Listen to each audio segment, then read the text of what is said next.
ఓం నమో బ్రహ్మాదిభ్యో బ్రహ్మ విద్యా సంప్రదాయకర్తృభ్యో వంశ ఋషిభ్యో మహద్భ్యో నమో గురుభ్యః.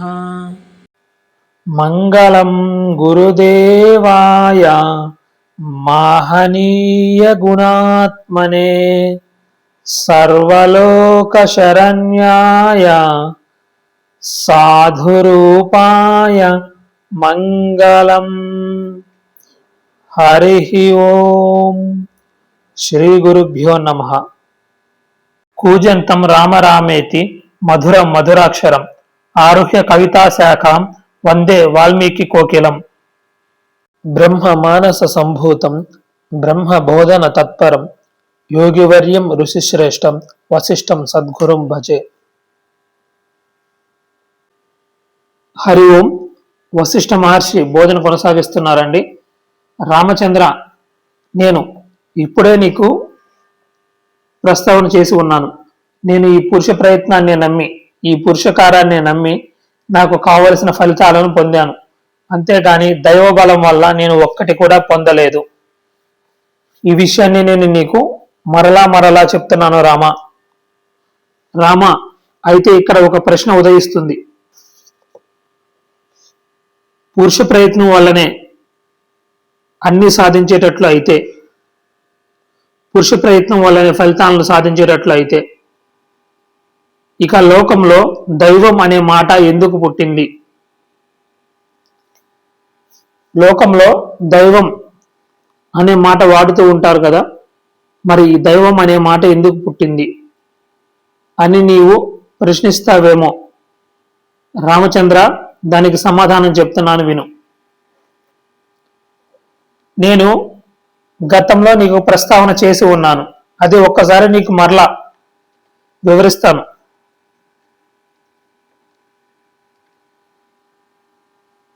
ప్రపంచంలో ఎక్కడైనా సరే పని ఎంత బాగా చేస్తే ఫలితం అంత బాగా ఉంటుంది, దానికి తిరుగులేదు. బృహస్పతి దేవతలకు గురువు అయ్యాడు అంటే ఎలా అయ్యాడు? తన ప్రయత్న బలం వల్లే అయ్యాడు. ఒకానొక జీవి ఇంద్రుడు అయ్యాడంటే ఎలా అయ్యాడు? తన ప్రయత్న బలం వల్లే అయ్యాడు. రామచంద్ర, నేను నీకు గతంలో ఒక విషయాన్ని ప్రస్తావన చేసి ఉన్నాను. పురుష ప్రయత్నం 3 రకాలుగా ఫలిస్తుంది అని. ఒకటి శాస్త్రం వల్ల, మరొకటి గురువు వల్ల, గురువు యొక్క అనుగ్రహ బలం వల్ల, ఇంకొకటి స్వయంగా ఫలిస్తుందని. దైవం అనే దానికి ఫలితమే లేదు అని నేను ప్రస్తావన చేసి ఉన్నాను గతంలో. శాస్త్రతో గురుతశ్చైవ స్వతశ్చేతి త్రిసిద్ధయ సర్వత్ర పురుషార్థస్య నదైవస్య కదాచన. ఈ విషయాన్ని నేను నీకు గతంలో ప్రస్తావన చేసి ఉన్నాను కనుక రామ, నేను చెప్పేది జాగ్రత్తగా గ్రహించు. లోకంలో దైవం అనే మాట ఎందుకు పుట్టింది? రామ, దైవమాశ్వాసన మాత్రం దుఃఖే పేలవ బుద్ధిషు. రామ, చెప్పేది జాగ్రత్తగా గ్రహించు. దైవమాశ్వాసన మాత్రం దుఃఖే పేలవ బుద్ధిషు అంటే గుండె బలం లేని మనుషులకు, అంటే హృదయ దౌర్బల్యం, ఈ మనో దుర్బలత్వం గల మనుషులకు దుఃఖాలు వచ్చి మీద పడినప్పుడు వారికి ఉన్న మతి కూడా పోతూ ఉంటుంది. అలాంటి మానసిక స్థితి ఉన్న మనుషులకు వారిని ఓదార్చడం కోసం దైవం అనే మాట పుట్టింది. అంతేకాని దైవం అనేది సత్య వస్తువు కాదు. ఇది చాలా ముఖ్యమైన విషయం అండి. ఇక్కడ వశిష్ఠ మహర్షి దైవం లేదనడం లేదండి. దైవము అంటే ఆ సచ్చిదానంద పరబ్రహ్మ ఉంటుంది కదండి, సత్చిత్తానంద స్వరూపమైన ఆ పరబ్రహ్మ ఉంటుంది కదండి, అది దాని గురించి మాట్లాడటం లేదండి. అది లేదు అనడం లేదు. ముందు ముందు భాగాల్లో వస్తుందండి. ఆ సచ్చిదానంద పరమాత్మ లేదు అని అనడం లేదు. ఇక్కడ వశిష్ఠ మహర్షి చెప్పే దైవం సాధారణంగా మనం చూస్తూ ఉంటాం కదా, భగవంతుడు ఎక్కడో ఒక లోకంలో ఉన్నాడు, ఆయన ఇచ్చానుసారం ఈ జీవులను ఆడిస్తూ ఉంటాడు, అన్నీ ఆ విధి ప్రకారమే జరుగుతూ ఉంటాయి.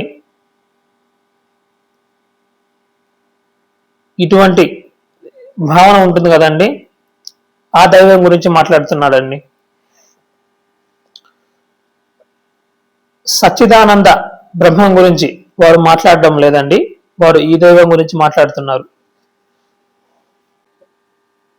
అందుకే చూడండి, మనకి ఏదైనా సమస్య వచ్చినప్పుడు, ఏదైనా కష్టం వచ్చినప్పుడు మనిషి కదిలిపోతూ ఉంటాడు, తలక్రిందులైపోతూ ఉంటాడు. ఎంతటి వారైనా కానీ మానసికంగా ఒక దెబ్బ పడితే కుంగిపోతారండి. ఏదైనా ఒక సమస్య వచ్చినప్పుడు మనిషి కృంగిపోతారు. అటువంటి వారి కోసము, అటువంటి వారిని ఓదార్చడం కోసము భగవంతుడు అనే ఒక ఆయన ఉన్నాడు, ఆయన చూసుకుంటాడు. నువ్వు ఏమి బాధపడవద్దు, నువ్వు ఏమి దుఃఖపడవద్దు, భగవంతుడు ఉన్నాడు, ఆయన్ని నమ్ముకో, ఆయన చూసుకుంటాడు. దైవాన్ని నమ్ము, భగవంతుడు ఉన్నాడు, నువ్వేమి దిగులు పడమాక, నీవేమి దుఃఖపడమాక అని ఇటువంటి మాటలు చెప్తూ ఉంటారు కదండి. ఈ మాటలు విన్నప్పుడు ఆ వ్యక్తికి ఎంత భరోసా వస్తుందండి.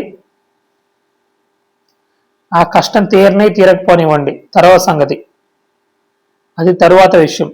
కానీ ఒక ఆధారం, అంటే భగవంతుడు అనే ఆయన ఒక ఆయన ఉన్నాడు, ఆయన మన కష్టాలను తీరుస్తాడు అన్న మాట విన్నప్పుడు ఎంత ధైర్యం వస్తుందండి. అప్పటి వరకు నీరసించిపోయిన వ్యక్తి కూడా ఎంత ఉత్సాహంగా ఉంటాడు, ఎంత ధైర్యం ఇస్తుంది, ఎంత ధైర్యాన్ని ఇస్తుంది ఆ మాట. అంటే ఆ ఆలోచన ఎంత ధైర్యాన్ని ఇస్తుందండి. వాస్తవానికి అది ఒక థాటేనండి, అది ఒక ఆలోచనేనండి. ఆ ఆలోచన వీడికి అంత భరోసాని ఇస్తుంది. అంటే అది ఆ నమ్మకము వీడికి అంత భరోసాని ఇస్తుందండి, అంతే. ఆ భరోసాని ఇవ్వడం కోసం దైవం అనే పదాన్ని ప్రయోగిస్తున్నారండి. ఆ మానసిక బలహీనత ఉన్న మనుషులను ఓదార్చడం కోసం దైవం అనే మాటను ప్రయోగిస్తున్నారు. దైవం అనే మాట పుట్టింది అంటున్నారు. అందుకే ఇక్కడ మనకి గీతలో ఒక గొప్ప మాట ఉంటుందండి.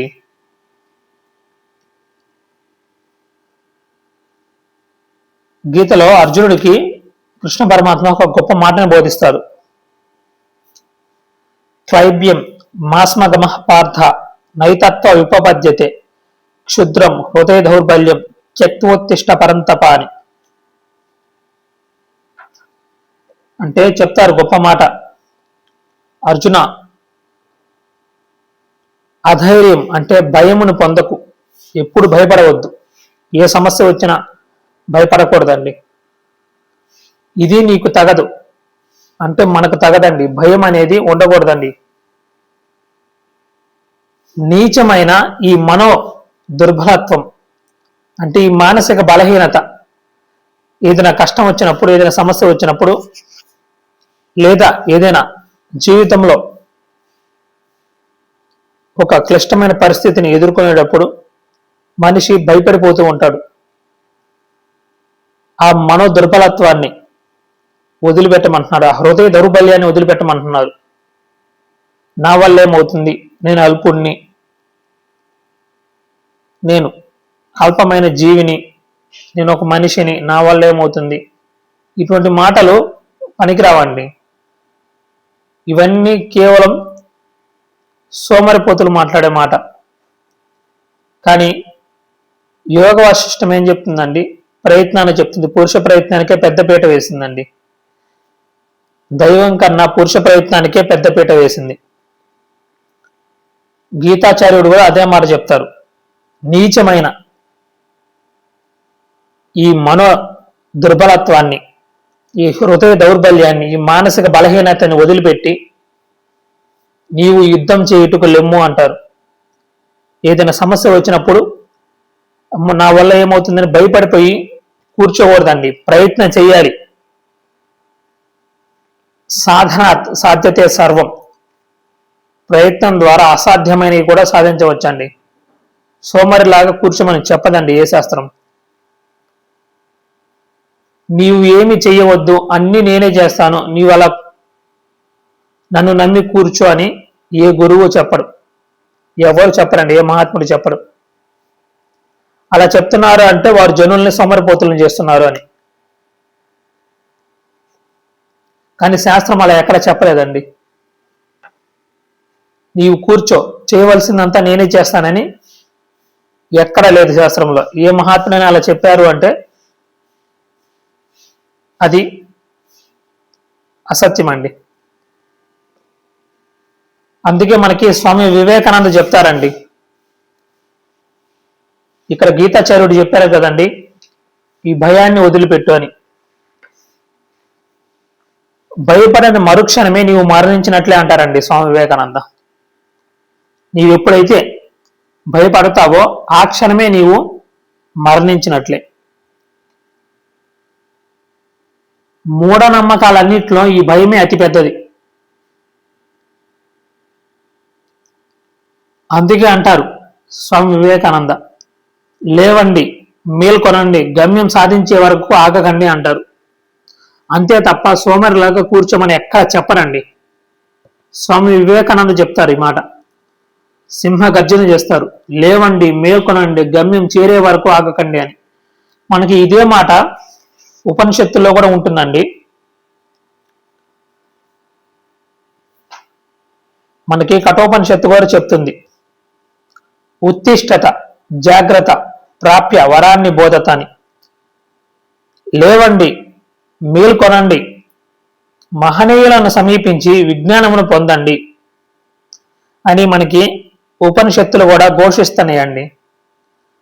అంతే తప్ప ఈ హృదయ దౌర్బల్యంతో నేను అల్పుడిని, నా వల్ల ఏమవుతుంది అని సోమరిలాగా కూర్చోమని చెప్పవండి.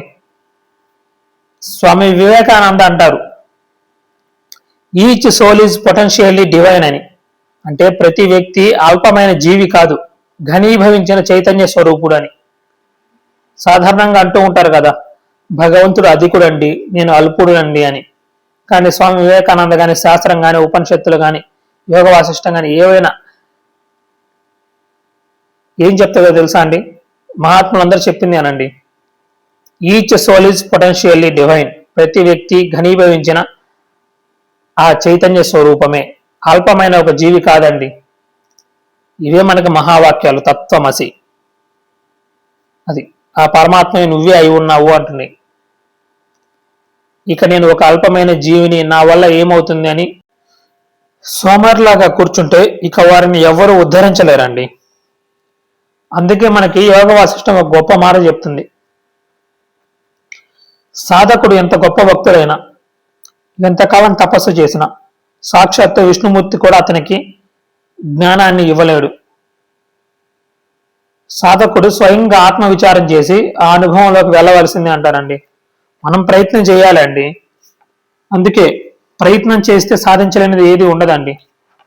దైవ బలం కన్నా ప్రయత్న బలానికే ప్రాధాన్యత ఎక్కువ ఇస్తుందండి యోగ వాసిష్టం. పెద్దపీట ప్రయత్నానికి వేస్తుంది, ప్రయత్నానికే పెద్దపీట వేసి చెప్తుందండి. ఈ దైవ బలము, దైవ యోగము వీటి గురించి వీటిని అసలు ప్రోత్సహించదండి యోగ వాసిష్టం. పురుష ప్రయత్నం, నువ్వు ప్రయత్నం చెయ్యి, ప్రయత్నించు, ప్రయత్నం ఈ పురుష ప్రయత్నాన్ని చెప్తుందండి. ఇది మహాత్ములందరూ చెప్పారండి. స్వామి వివేకానంద కూడా చెప్పున్నారండి. అది మనకి ఉపనిషత్తులు కూడా చెప్పాయి. స్వామి వివేకానంద చెప్పిందే ఇప్పుడే ప్రస్తావన చేసుకుని ఉన్నాము. లేవండి, మేల్కొనండి, గమ్యం చేరే వరకు ఆగకండి అని. ఆ గమ్యాన్ని చేరే వరకు విశ్రమించకండి, ప్రయత్నం చేయండి. అంతే తప్ప ఏదైనా కష్టం వచ్చినప్పుడు కదిలిపోయి తల క్రిందులైపోయి ఈ మానసిక బలహీనతలకు, ఈ మనో దౌర్బల్యాన్ని, ఈ హృదయ దౌర్బల్యాన్ని కలిగి ఉండకండి. ఆ మనో దుర్బలత్వమును విడిచిపెట్టండి. ఈ మానసిక బలహీనత దీన్ని తొలగించుకోండి అని చెప్తున్నారండి.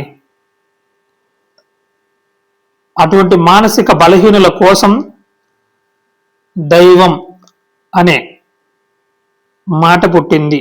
అంతేకాని దైవం అనేది సత్య వస్తువు కాదు. వాస్తవంగా మాట్లాడితే దైవం అనేది కూడా ఒక ఆలోచనేనండి, ఒక థాటే. ఒక వ్యక్తికి అనేక కష్టాలు ఉన్నాయండి, అతను భయపడిపోతూ ఉన్నాడు, నలుదిక్కులు చూస్తూ ఉన్నాడు, ఏమిటి నా గతి అని. అప్పుడు ఎవరో వచ్చి చెప్పారు, నాయన దైవం ఉన్నాడు, ఆయన నీ కష్టాలను తొలగిస్తాడు, ఆ దైవాన్ని నమ్ముకో అని చెప్తే ఎంతో మానసిక భరోసా వస్తుందండి. అంటే ఆ మనస్సు అప్పుడు దాకా కదిలిపోయి దుఃఖపడుతున్న మనస్సు ఆ మాట వినేసరికి ఎంతో ధైర్యాన్ని పొందుతుంది. ఆ ధైర్యం కోసమే ఆ మాటలు చెప్తారండి, అంతే. ఆ మాట చెప్పినప్పుడు అతనికి ఎంత భరోసా ఉంటుందండి, ఎంత భరోసా వస్తుంది, అది ఆ మనసులో ఎంత భరోసా వస్తుంది. అది కూడా ఒక ఆలోచనేనండి. అతని మనస్సు ఆ దైవం ఉన్నది, అది చూసుకుంటుంది అన్న ఆ భావాన్ని కలిగి ఉంటుంది. అది అతనికి ఒక గొప్ప ధైర్యాన్ని ఇస్తుంది, సపోర్ట్ని ఇస్తుందండి, అంతే.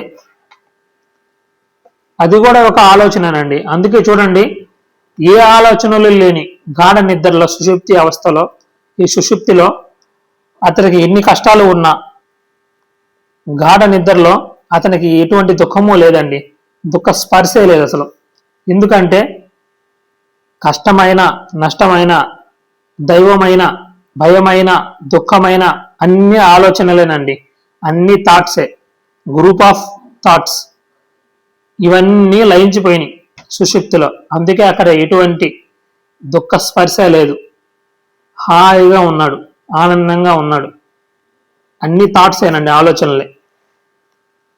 ఈ దైవం అనే భరోసా ఉంది కదా, దైవం అనే భరోసా, ఈ దైవం అనేది కూడా ఒక ఓదార్పు మాట, అంతే.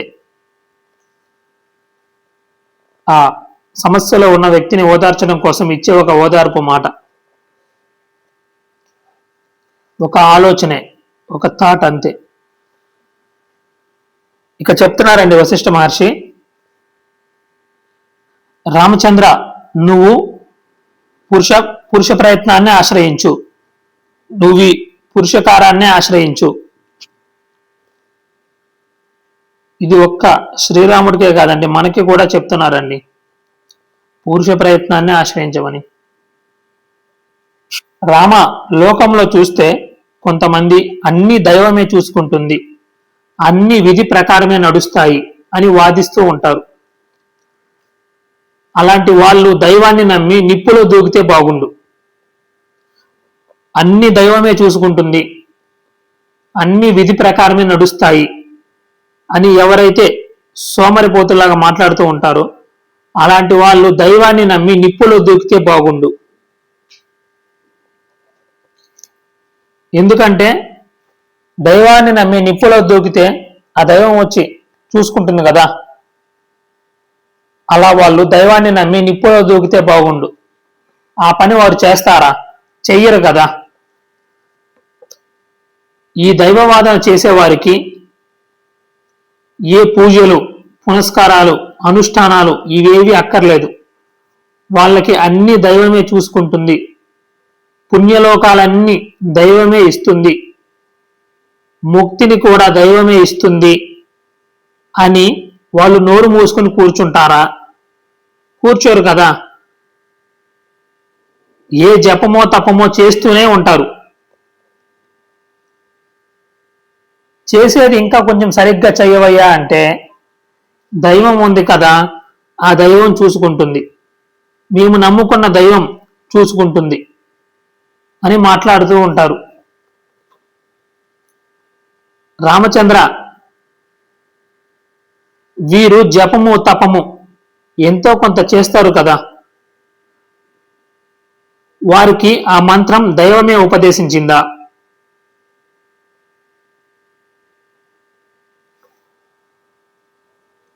ఎవడో ఒక గురువు తన దవడలు, నాలుక మొదలైనవి కదలించే ప్రయత్నం చేయబట్టి కదా వీడికి ఆ ఉపదేశం వచ్చింది. అంటే ఒక ఉపదేశం ఇవ్వాలి అంటే నోరు కదలాలి కదండి, నాలుక కదలాలి కదండి. ఈ ప్రయత్నం వల్లనే కదా వాడికి ఆ ఉపదేశం వచ్చింది. గురువు యొక్క ప్రయత్నం వల్లనే కదా అతడికి ఆ ఉపదేశం వచ్చింది. ఆ గురువు యొక్క పురుష ప్రయత్నం వల్ల తను మంత్రం పొంది ఇది దైవం వల్లే వచ్చిందని వాడు అనుకుంటున్నాడంటే అది ఏమి తెలివి? ఆ తెలివి ఎటువంటిది? అది ఎంత గొప్ప తెలివి? రామచంద్ర, లోకంలో ఎక్కడైనా ఒక పని జరిగిందంటే ఎవడో ఒకడికి అవయవాల్లో చలనం కలిగి చలనం వల్ల పని జరుగుతుంది. చూడండి, ఉదాహరణకి మనం భోజనం చేస్తున్నామండి. భోజనం చేస్తున్నాము అంటే చేయి నోరు కదలాలి కదా, చేతితో అన్నం కలుపుకోవాలి, ఆ అన్నాన్ని నోటి దగ్గర పెట్టుకోవాలి, నోరు దాన్ని నమలాలి. ఈ భోజనం చేసే క్రియ జరగాలి అంటే ఇవన్నీ కదలాలి కదా, వీటిలో చలనం ఉండాలి కదా. ఈ చలనం వలన భోజనం అనే పని జరుగుతుంది కదా.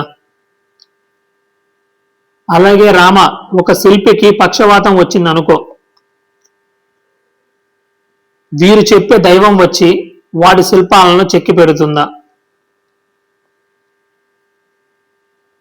రామ, ఎన్ని రకాలుగా చూసినా దైవం అనేది ఎక్కడా ప్రత్యక్షంగా కనిపించడం లేదు, సర్వత్రా పురుష ప్రయత్నమే ఉన్నది. అందువల్ల దైవం అనేది లేనే లేదని గట్టిగా చెప్పవచ్చు అని చెప్పి ముగిస్తున్నారండి.